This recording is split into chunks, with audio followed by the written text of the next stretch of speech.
Kapag narinig mo ang kwento ng isang lalaki na palaging namamatayan ng mga napapangasawa, pati na ng mga nagiging anak, ay natural na maawa ka, na para bang napakamalas niyang tao dahil lahat ng minamahal niya ay kinukuha sa kanya.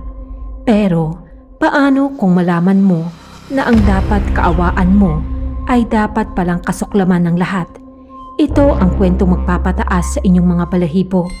Isang kaso na magpapakita na nakakamatay na dulot ng kasakiman sa pera at sa iba pang makamundong bagay.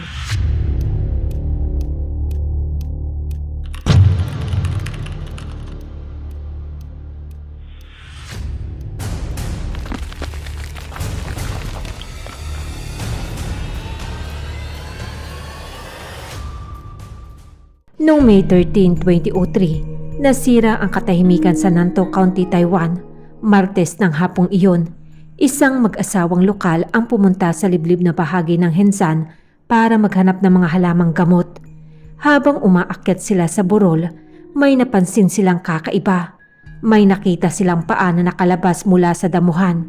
Sa una, inisip ng babae na baka manikin lamang iyon, pero hindi naman kumbinsido ang kanyang asawa.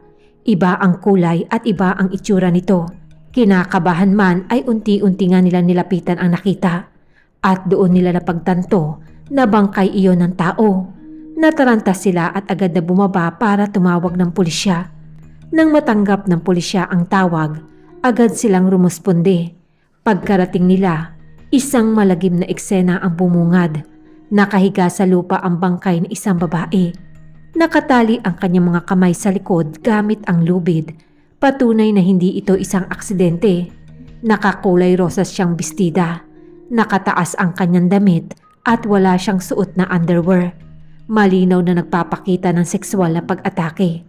May malubhang sugat rin siya sa likod ng kanyang ulo na tila galing sa malakas na paghampas. Ang kanyang mahabang itim na buhok ay may tuyong dugo. May mga galos din siya sa kanyang katawan. Sinyalis na nalaban siya bago mamatay. Napansin din ng mga investigador na marumi ang kanyang katawan at damit, na parang hinila siya sa lupa. May butas ang kanyang tenga pero wala namang hikaw. Sa kaliwang pulso niya may bakas ng relo o bracelet pero wala rin iyon. Ibig sabihin may kinuha ang salarin. Maaaring pagnanakaw ang motibo.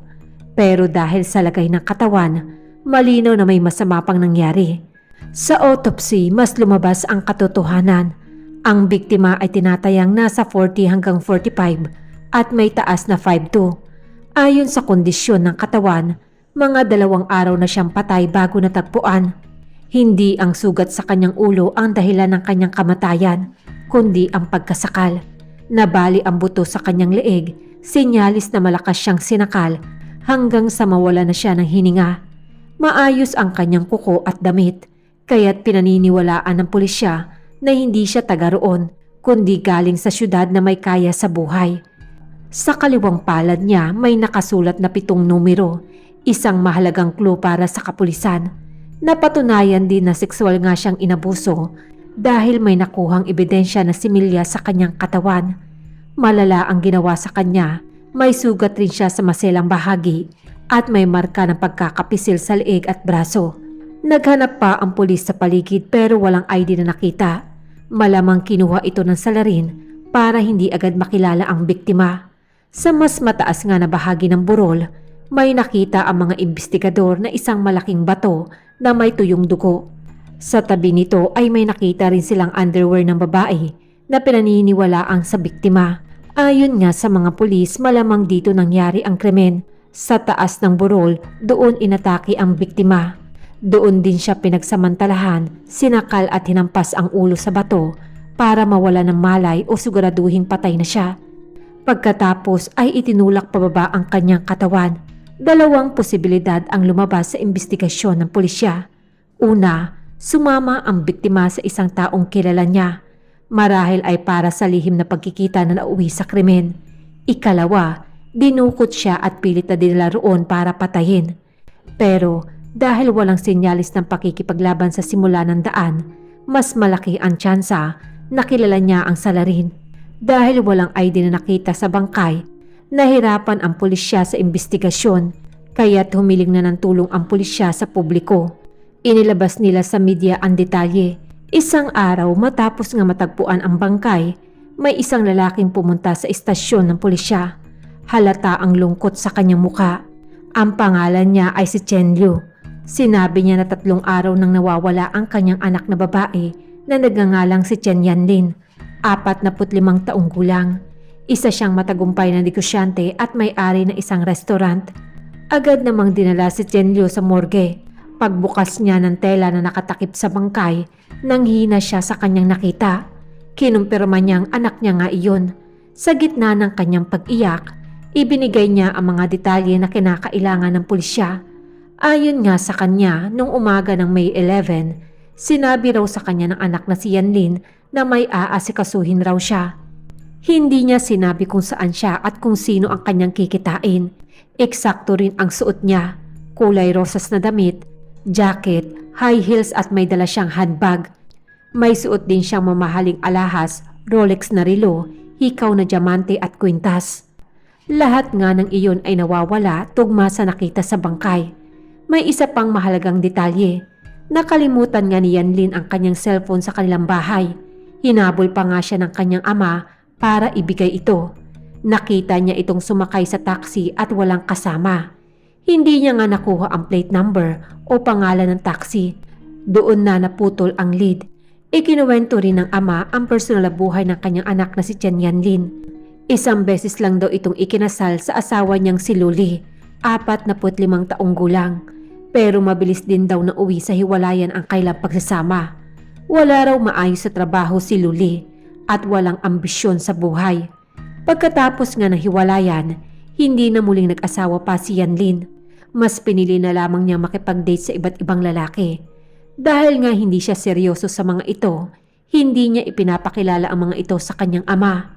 Nagbigay rin ng karagdagang impormasyon si Mr. Liu patungkol kay Luli, ang asawa ng kanyang anak. Ayon nga sa kanya, isa raw itong taong walang direksyon sa buhay. Walang permanenteng trabaho, kung saan-saan lang kumukuha ng kita. May pagkakataon pa raw na kinukuha niya ang perang ipinapadala ng kapatid niya para sa kailang mga magulang. Kahit hiwalay na sila, hindi pa rin siya tuluyang nawala sa buhay ni Yanlin. Madalas pa rin itong bumisita at para raw bisitahin ang anak nila. Pero alam ng lahat na gusto lamang nito ng pera mula kay Yanlin. Maganda ang negosyo ng restaurant ni Yanlin sa mga panahong iyon at si Luli walang pera. Ilang beses na rin siyang humiling na makipagbalikan sa kanyang dating asawa. Pero lagi siyang tinatanggihan nito. May mga mayayamang maliligaw si Yanlin, mga lalaking kayang ibigay ang buhay na hindi kayang ibigay ni Luli. Naalala naman ng ama ang isa pang insidente nung Lunar New Year. Nang bumisita nga si Luli, nais itong paalisin ni Yanlin. Pero pinigilan niya ang anak dahil sa kanilang tradisyon ng kapayapaan tuwing pesta. Sa araw ding ngang iyon may dumating na bagong manliligaw para sunduin si Yanlin. Nakita ni Luli na umalis ang dating asawa kasamang ibang lalaki. Doon siya nagsimulang magalit at maging agresibo. Hindi nagtagal, hinarap niya ang dalawa sa publiko at gumawa ng eksena. Sinabi niya na siya lamang daw ang dapat maging asawa ni Yanlin at hindi tatanggap ang anak nila ng ibang ama. Lumala ang panggugulo niya hanggang sa puntong pinuntahan siya ni Yanlin sa bahay nito at sinigawan para tumigil na. At ito nga ang pinakamahalagang detalye. Nung araw na nawala si Yanlin noong May 11, dumating si Luli sa bahay nila ilang sandali lang matapos siyang umalis. Nang malaman niyang sumakay ito ng taxi, agad siyang sumunod. Hindi naman alam ng ama kung naabutan ang kanyang anak. Para sa pulisya, malinaw na ang pangunahing sospek, isang dating asawang seloso, walang pera at may history ng panggugulo. Agad namang dinala siya ng pulisya para sa masusing investigasyon. Inamin naman ni Luli na pumunta siya sa bahay nung araw na iyon. Inamin din niyang hinabol niya nga ang taxi na sinasakyan ng dating asawa. Pero ayon sa kanya, hindi niya ito naabutan at umuwi raw siya. May alibay naman siyang naipresenta sa pulisya. Habang pauwi, nakasalubong niya raw ang kanyang kaibigan na nagangalang si Tianjin na nagtatrabaho sa isang factory sa Pintong. Inalok nga siya nito ng trabaho. Sa una ayaw niya pa nga sana. Pero nang maisip niya na baka iyon ang paraan para magbalikan sila ni Yanlin, pumayag na nga siya. Sumama siya sa kaibigan at doon tumira sa dormitoryo ng factory. Doon siya nagtrabaho hanggang weekend. Agad namang kinapanayam ng pulisya ang nasabing kaibigan, ang kailang manager at sinuri rin ang mga records. Dito nila nalaman na totoo ang sinasabi nito. Lahat ng ebidensya nagsasabing nasa malayo si Luli nang mangyari ang krimen.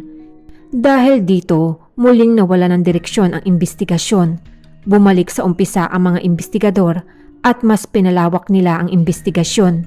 Sinuri nga nila na mas masinsinan ang mga taong nakapaligid kay Yanlin, mga customer sa restaurant, business partners at ang mga lalaking nakakadate niya.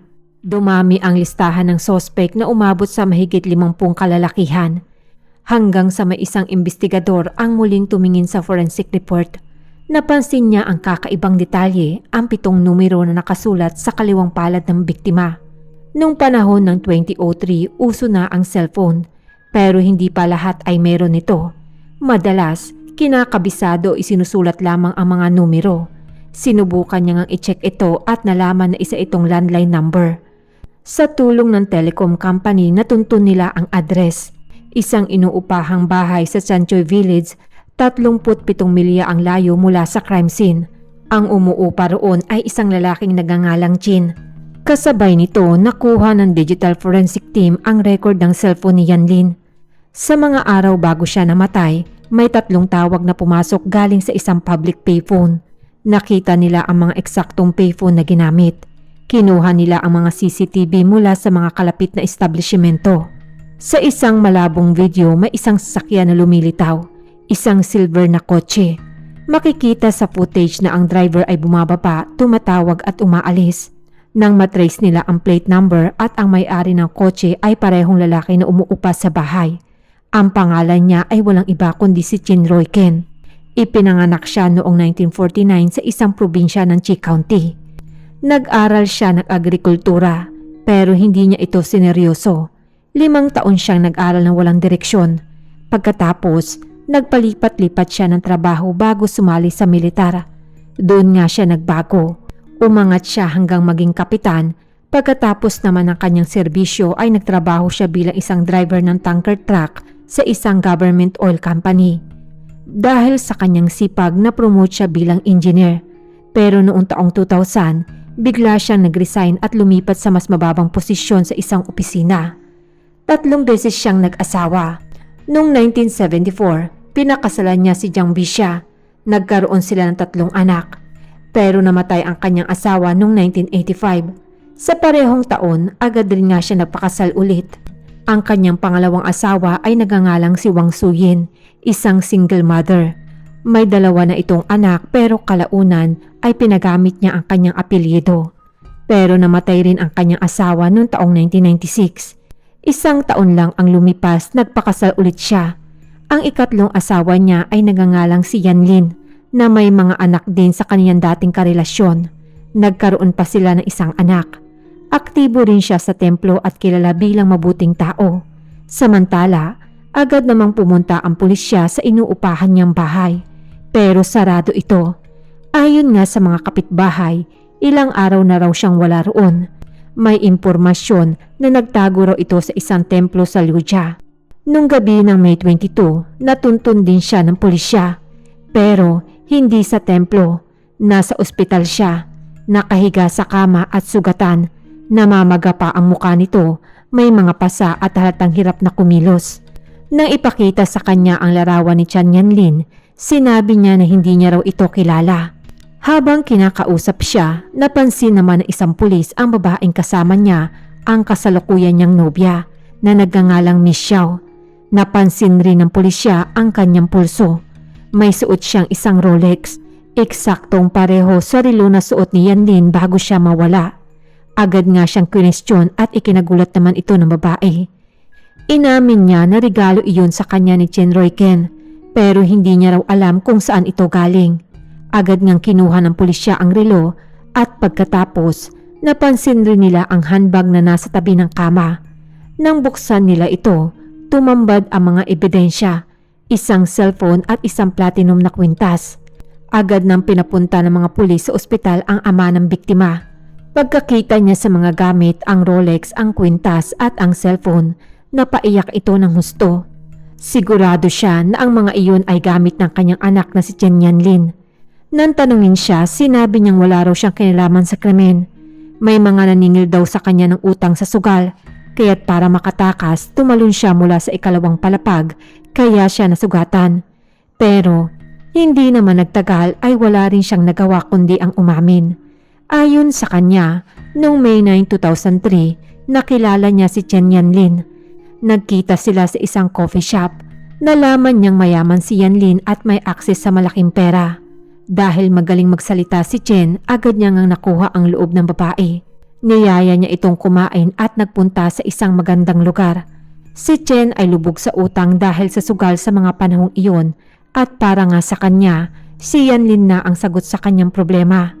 Nung gabi ng May 10, tumawag siya gamit ang payphone. Inaya niya nga si Yanlin na lumabas kinabukasan. Nung May 11, sumakay nga ng taxi si Yanlin papunta sa meeting nila. Dumating si Chen gamit ang kanyang silver na kotse.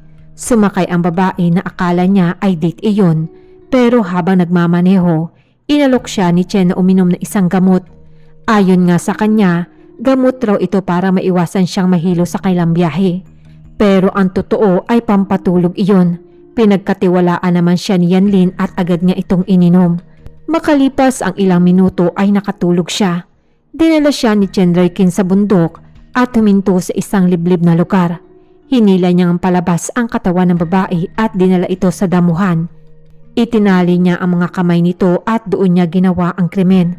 Sexual na inabuso niya nga muna ang biktima at pagkatapos, sinakal niya ito hanggang sa mamatay.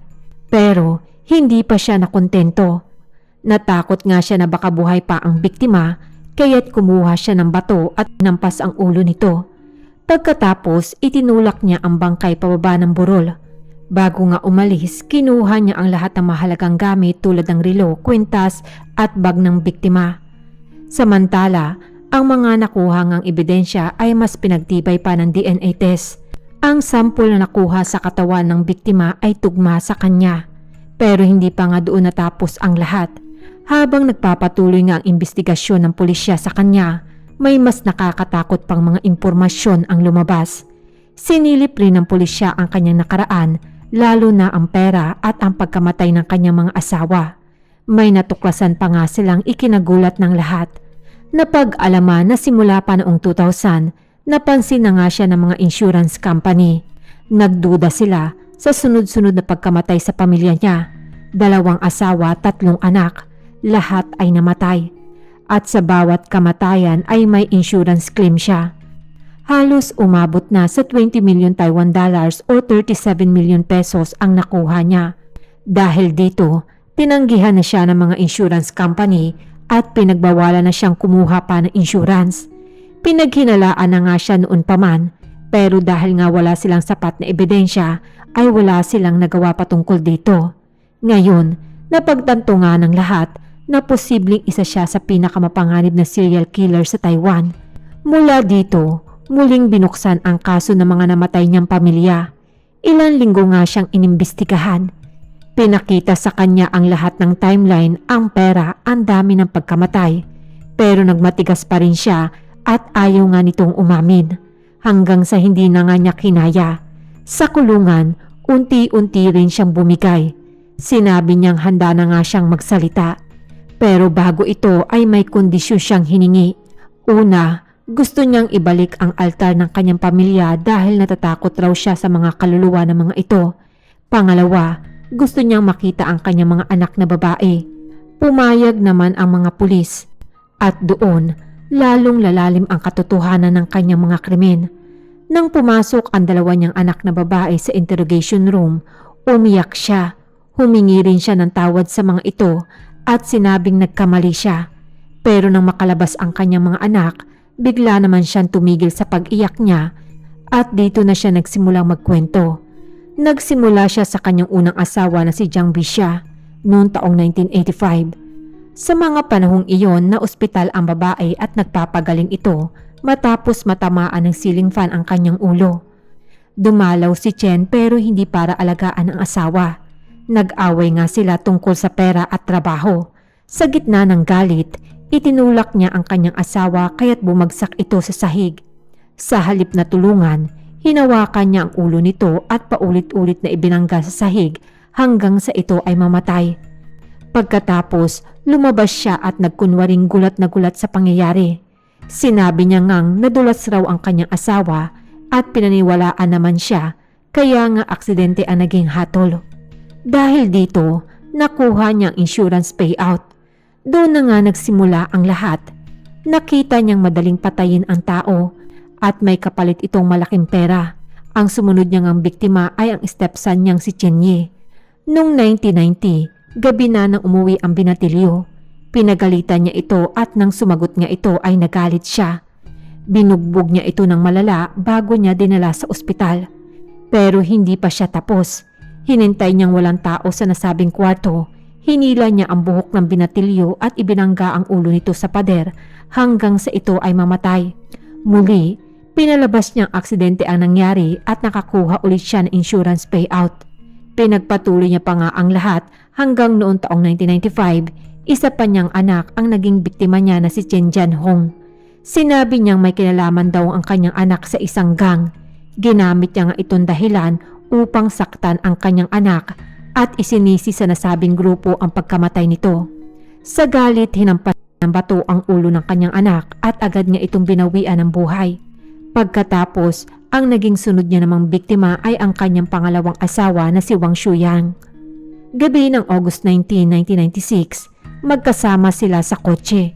Huminto siya, nagkunwaring may problema ang makina, pero kumuha lamang siya ng kahoy sa likod ng kanyang kotse. At habang wala ngang kaalam-alam ang kanyang asawa, hinampas niya ito hanggang sa mamatay. Pagkatapos, inayos niya ang eksena. Inilagay niya ang bangkay sa driver's seat at binangga ang kotse para magbuka itong isang aksidente.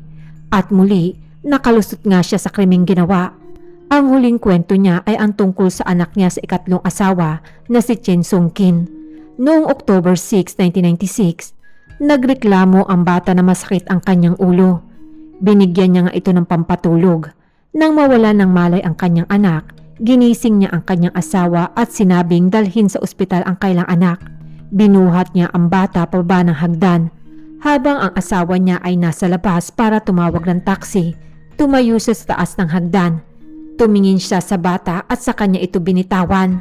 Ulo ang unang bumagsak. Bumaba siya, nagkunwaring nadulas raw sila ng kanyang anak at hindi niya na nga raw na isalba pa ang bata. At muli, may insurance payout nga siyang nakuha. Habang pinapakinggan nga ito ng pulisya, halos hindi sila makapaniwala sa kanilang narinig. Pero hindi pa nga roon natapos ang lahat. Sa bahay niya may nakita pang mas nakakatakot. Mga hubad na larawan ng mga babae. Posibleng maiba pa nga siyang naging biktima. Sa imbestigasyon, 2 pangalan ang lumabas. Nagngangalang si Wang Xiaomei, isang katrabaho na bigla na lamang nawala noong taong 1998. At si Wang Xinji, isang kaibigan ng kanyang asawa na nagpahiram sa kanya ng pera. Nawawala rin ito. Walang bangkay na tagpuan, walang mga matibay na ebidensya. Pero malinaw ang pattern. Sa kanyang pag-amin, ipinaliwanag niya naman ang naging paraan niya. Pinipili niya ang mga aksidente, pagkahulog, banggaan, mga nangyayari sa pribadong lugar kung saan siya lang ang saksi. At pagkatapos nga ay ipinapakremate niya kaagad ang bangkay para mawala ang mga ebidensya. Sa loob nga ng halos 20 taon, nalusutan niya ang batas. Pinipili niya ang mga babaeng madaling lapitan lalo na ang mga single mother na may pera.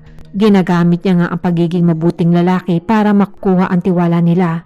Pagkatapos nga ng kasal, dito na nga siya magsisimulang magplano. Isang halimbawa nito ang ikatlo niyang asawang si Yanlin. Ayon nga sa kwento ng babae noong taong 1996, ilang linggo matapos mamatay ang pangalawang asawa ni Chen, madalas na nga itong pumunta sa tindahan niya.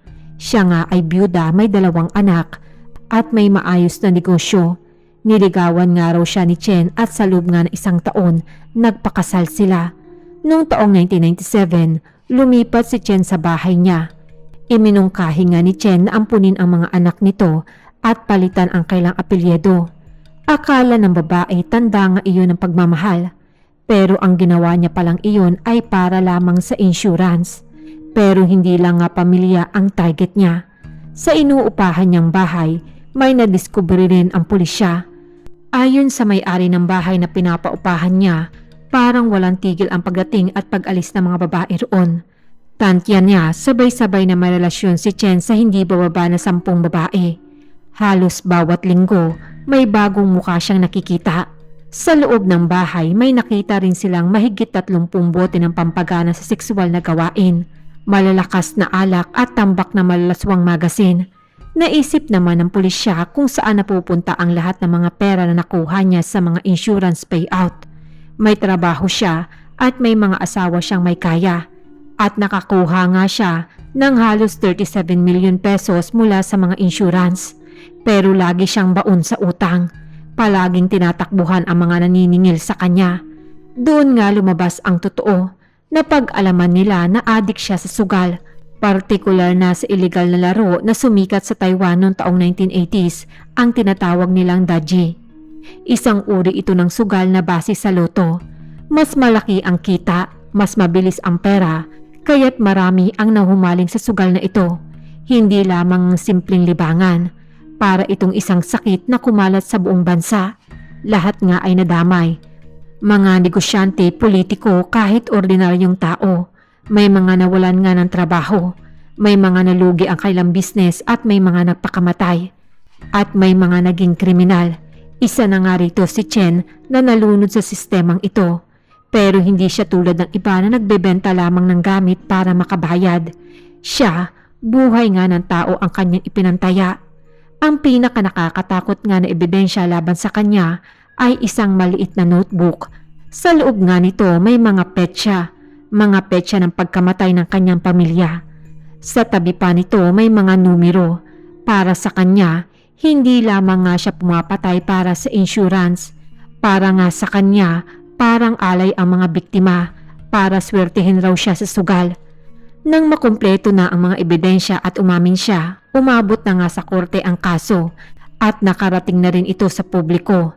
Marami nga ang nagalit at tinawag siya ng media bilang killer demon. Sinampahan siya ng maraming kaso ng pagpatay at panluloko. Mahaba at naging komplikado ang naging proseso ng kaso. Sa unang paglilitis dahil sa kalupitan ng kanyang mga ginawa, ay pinatawan siya ng hukuman ng 5 death penalty at isang habang buhay na pagkakakulong. Akala ng lahat tapos na ang kaso dahil nakuha na ang hustisya. Pero bigla namang binawi ni Chen Roykin ang kanyang pag-amin. Sinabi niyang pinilit lamang raw siya ng pulisya. Inakusahan niya pa nga ang mga ito ng pananakit at pamimilit. Ginamit pa niya ang kanyang mga sugat bilang ebidensya. Paulit-ulit nga siyang umapila. Sa loob ng 2 taon, 8 beses siyang humiling ng retrial. Pinatagal niya ang kaso. Ginamit niya pa ang batas para iligtas ang kanyang sarili. Pero hindi lamang doon natapos ang lahat. Sinubukan niya pang ang suhulan ng isang jail officer. Nag-alok siya ng napakalaking pera para makagawa ng peking ebidensya o eksena. Kahit nga nakakulong, naghanap pa siya ng paraan. Pero hindi naman siya pinaniwalaan dahil sa malakas ang mga ebidensya laban sa kanya, kabilang na ang DNA, autopsy, pera, ang kanyang notebook at ang mga testiko. Kaya't pinagtibay nga ng korte ang hatol. Pagsapit ng April 19, 2013, ipinatupad ang parusang kamatayan sa pamamagitan ng firing squad. Maraming salamat po sa patuloy na panunood ng aking channel.